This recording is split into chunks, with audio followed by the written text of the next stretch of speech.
कॅबिनेटमध्ये आज एक महत्त्वाचा निर्णय झालेला आहे रस्त्यांच्या संदर्भात. काय नेमकं आहे, किती रस्ते बनवले जाणार? आज कॅबिनेटमध्ये मंत्रिमंडळाच्या बैठकीमध्ये एक ग्रामीण भागासाठी महत्त्वाचा निर्णय घेण्यात आलेला आहे.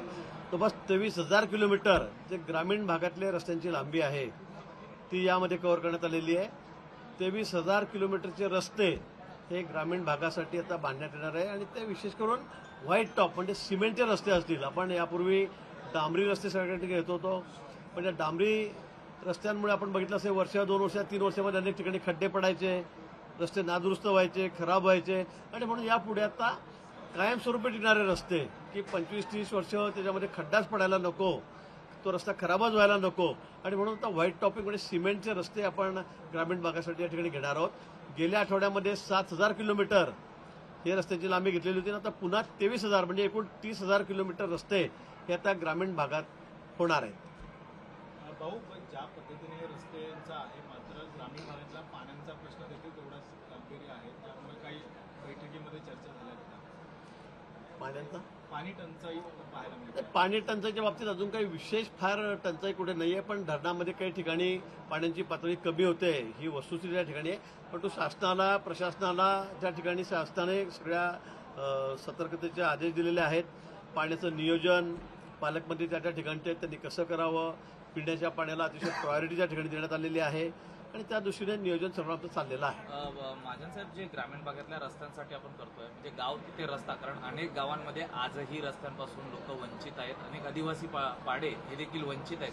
तर नेमकी ही योजना कशी राबवली जाणार आहे, कशा बेसिसवरती मागणीनुसार हे रस्ते दिले जाणार आहेत? नाही, प्रत्येक गावाला रस्ता असलाच पाहिजे आणि मुख्य रस्त्यापासून त्याच्या गावाला जोडणारा रस्ता असलाच पाहिजे ही भूमिका आमची आहे शासनाची. आणि म्हणून कोर रोड जे आहेत ते आपण आधी त्याचे 10 वर्षाचे आपण पूर्ण नियोजन त्या ठिकाणी केलेलं आहे आणि त्यामधले आता बहुतांशी रस्ते हे आता आपण जोडणार आहोत. अजून काही रस्ते असतील वाडेत पाडेत त्या ठिकाणी अजूनही काही ठिकाणी रस्ते नाही आहेत, ते सुद्धा या ठिकाणी कव्हर करण्यात आलेले आहेत आणि पुढच्या भविष्यकाळामध्ये मला वाटतं 30,000 किलोमीटर लांबी पहिल्यांदा शासनाने या ठिकाणी एवढी घेतलेली आहे. आतापर्यंत एवढ्या मोठ्या प्रमाणामध्ये कधीही रस्त्यांना ग्रामीण भागातल्या विशेष करून निधी मिळालेला नव्हता, पण आज अतिशय मोठा निर्णय ग्रामीण भागासाठी या ठिकाणी झालेला आहे आणि या माध्यमातून या निर्णयाच्या माध्यमातून आता ग्रामीण भागातले बहुतांशी रस्ते किंवा वाडे पाडे तांडे जे आहेत त्यातल्या रस्त्यांना त्या ठिकाणी आम्ही प्राधान्य देणार आहोत आणि ते कव्हर केले जातील. किती साधारणतः यासाठी निधीची तरतूद काही वेगळी करण्यात आली? मला 23,000 आणि 7,000 असे 30,000 किलोमीटर रस्ते या ठिकाणी घेण्यात आलेले आणि बहुतांशी म्हणजे आवश्यकतेनुसार काही रस्ते फार छोटे आहेत, आवश्यकता नाही तर त्या ठिकाणी डांबरी रस्ते होतील, पण त्या ठिकाणची परिस्थिती बघून 30,000 किलोमीटर रस्त्यांना आम्ही आता डांबरी जर म्हटले तर त्याला थोडा खर्च कमी लागतो, पण आम्ही प्रायोरिटी आता व्हाईट टॉपिंगला दिलेली आहे आणि त्या ठिकाणी व्हाईट टॉपिंगसाठी 1 किलोमीटरला जवळपास 1.5 कोटी रुपये हा त्या ठिकाणी खर्च सरासरी 1.5 कोटी ते 1,60,00,000 असा त्या ठिकाणी लागणार आहे आणि म्हणून मला असं वाटतं की 30 आणि म्हणजे 45 मोठा म्हणजे 50,000 कोटीच्या वर पैसे ग्रामीण भागासाठी आम्ही या ठिकाणी देणार. आमदारांच्याच पत्रावर सर्रास कामं केली जातात. ज्या सर्वसामान्य कार्यकर्त्यांनी तुमचा झेंडा आणि दांडा सांभाळला त्या कार्यकर्त्यांना कधी नाही देणार आहात? मला वाटतं की 30, 25, 15 या योजनेच्या माध्यमातून या हेडखाली खरं आहे ग्रामीण भागातला विकास, तिथले नाल्या, तिथले रस्ते, तिथे परिसराचं सुशोभीकरण अनेक गोष्टी त्याच्यामध्ये आहेत, त्या हेडखाली ते घेतले जातात. पण आमदार सुद्धा गावातलंच काम करतात. मला असं वाटतं की आता प्रत्येकाला द्यायचं म्हटलं तर इथे खूप मोठा निधी लागेल, पण शेवटी आमदार सुद्धा असतील, खासदार सुद्धा असतील, ते ग्रामीण भागाचं प्रतिनिधित्व करतायत आणि ग्रामीण भागाचे पैसे वापरता येतात आणि म्हणून मला असं वाटतं की ग्रामीण भागाचा विकास या माध्यमातून चाललेला आहे आणि नुसतं आमदार खासदारांना नाही तर काही कार्यकर्ते आहेत निकडीनुसार आवश्यकतेनुसार आम्ही त्यांनाही त्या ठिकाणी तो निधी देत आहोत.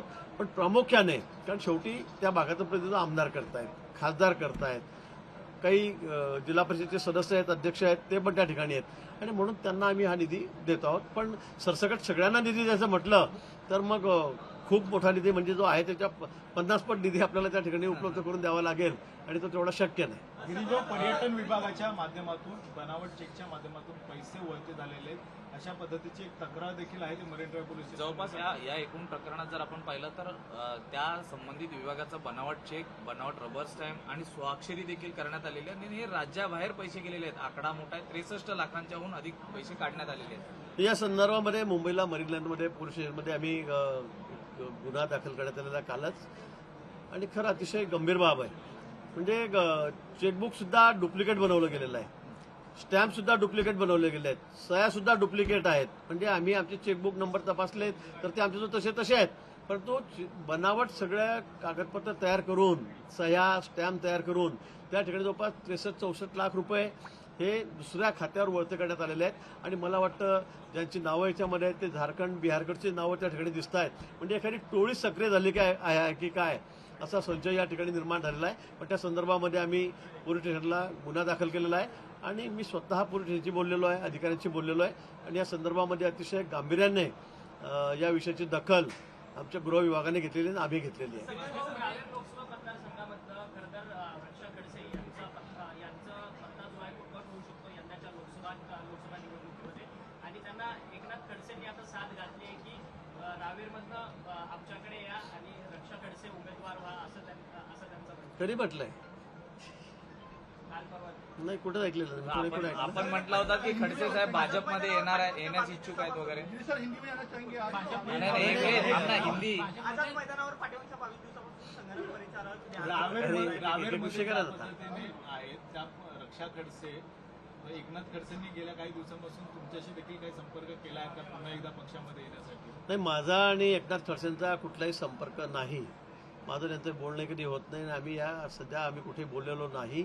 परंतु त्यांनी दिल्लीला जाऊन किंवा इतर ठिकाणाहून प्रयत्न करतायत, मला असं ते कळालेलं होतं. आता ते काय म्हणतात त्या बाबतीमध्ये तुम्ही त्यांना विचारा, ते हो म्हणतील नाही म्हणतील. ते कालही म्हणाले की शरद पवार साहेबांना विचारून मी निर्णय करेल. आता हा त्यांचा प्रश्न आहे, त्यांनी काय निर्णय करावा काय नाही. परंतु पक्षाच्या माध्यमातून म्हणजे मला तरी कुठली माहिती नाही की त्यांच्या संदर्भामध्ये प्रवेशासंदर्भामध्ये कुठली काही प्रक्रिया सुरू आहे म्हणून. राहुल गांधींची सभा सुरू आहे, काही लोक संपर्कात आहेत का? ज्या पद्धतीने आज देखील एक पक्षप्रवेश आहे. मी आधी म्हणालो होतो, कालही पद्माकर ओळी सकाळी मला भेटून गेले, 10-10:30 वाजता माझ्या घरी येऊन गेले, तासभर बसून गेले. नंतर माननीय आमचे अध्यक्ष आहेत बावनकुळे साहेब, त्यांनी त्याचा प्रवेशही काल करून घेतला. मी त्या ठिकाणी हजर होतो. मला वाटतं नंदुरबारला सुरुवात झाली आणि मुहूर्तावरच तिथून काँग्रेसचे माजी आमदार, माजी मंत्री हे भाजपमध्ये प्रवेश करतायत. अजून तर त्यांना शिवाजी पार्कपर्यंत यायचं आहे आणि तोपर्यंत आपण बघा कोण कोण आमदार त्यांना सोडून जात आहेत, कोण कोण या ठिकाणी पक्षप्रवेश करत आहेत. पण काँग्रेसमध्ये राहायला आता बरेचसे लोक इच्छुक नाहीत, मोठे नेते सुद्धा इच्छुक नाहीत, कारण त्यांना त्यांचं भविष्य कळतं आहे. काँग्रेसमध्ये राहून कुठे त्यांची आयडिओलॉजी राहिलेली नाही, त्याचं नेतृत्व त्या ठिकाणी दिशाहीन झालेलं आहे, भरकटलेलं आहे. मग ते राज्यातलं असेल का देशातलं असेल. आणि म्हणून आता अनेक लोकांना वाटतं की आपण मुख्य प्रवाहात यावं. मोदीजींच्या नेतृत्वाखाली जो देशाचा विकास चालला, जी घोडदौड झालेली आहे, त्यात आपणही सहभागी व्हावं असं अनेक लोकप्रतिनिधींनाही वाटतंय. आणि म्हणून आपण येणाऱ्या काळामध्ये अजून बघाल, जोपर्यंत राहुल गांधी मुंबईला पोहोचतील तोपर्यंत अजून अनेक लोक भारतीय जनता पक्षामध्ये काँग्रेसचे प्रवेश करतील. कोण? नाही, त्या बाबतीमध्ये मला कुठली माहिती नाही. पण मी अजून सांगेल की अनेक लोक भारतीय जनता पक्षामध्ये काम करायला यायला उत्सुक आहेत, कारण मोदींचं नेतृत्व, त्यांची काम करण्याची पद्धत, देश ज्या दिशेने आता विकासाच्या दिशेने त्याची घोडदौड चाललेली आहे, ते बघून सगळ्यांना असं वाटतं की आपणही मुख्य प्रवाहामध्ये यावं. आणि म्हणून अनेक नेते पुढे काँग्रेसचे सुद्धा किंवा इतर पक्षाचे सुद्धा हे आमच्या पक्षामध्ये यायला उत्सुक आहेत. माझ्यासाहेब, दुसरीकडे आपण पाहतोय की विजय शिवतरे यांनी कुठेतरी एक वक्तव्य केलेलं आहे अजितदादांच्या विषयी आणि ते वेगळ्या भूमिका घेण्याच्या तयारीत आहेत.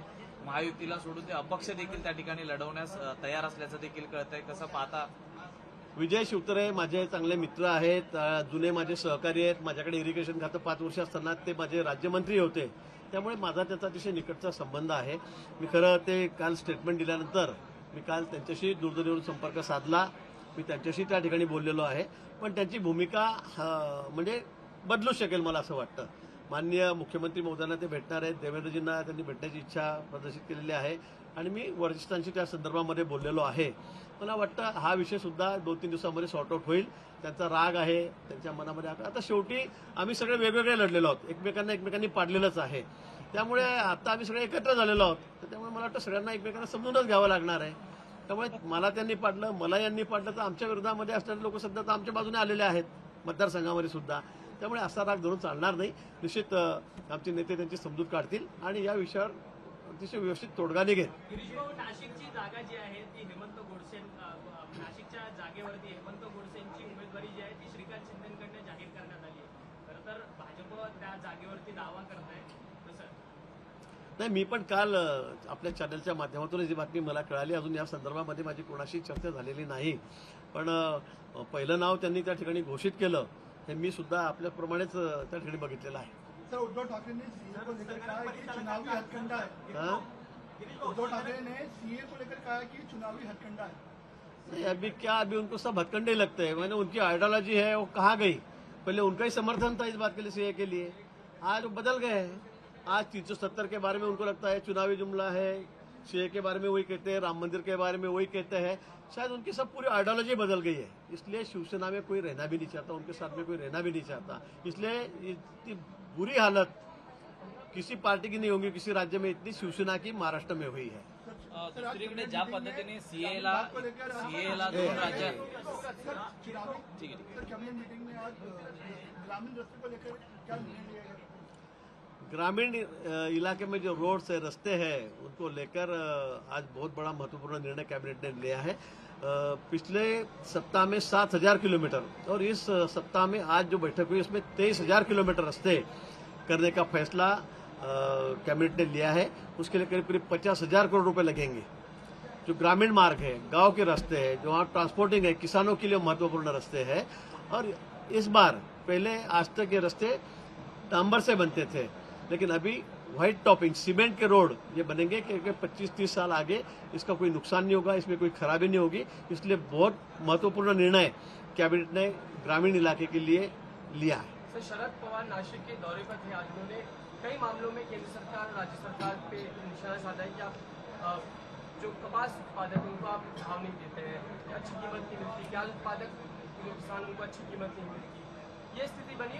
ईडी और सीबीआई का इस्तेमाल किया जा रहा है, लोगों के खिलाफ किया जा रहा है, विपक्ष के खिलाफ भी किया जा रहा है.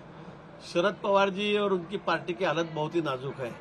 आप देख रहे हैं कि रोज लोग उनको छोड़ रहे हैं. फिर वो उद्धव जी हो या शरद राव जी हो, कोई उनके पार्टी में रहने के लिए तैयार नहीं. अभी उनको कुछ ना कुछ तो कहना पड़ेगा.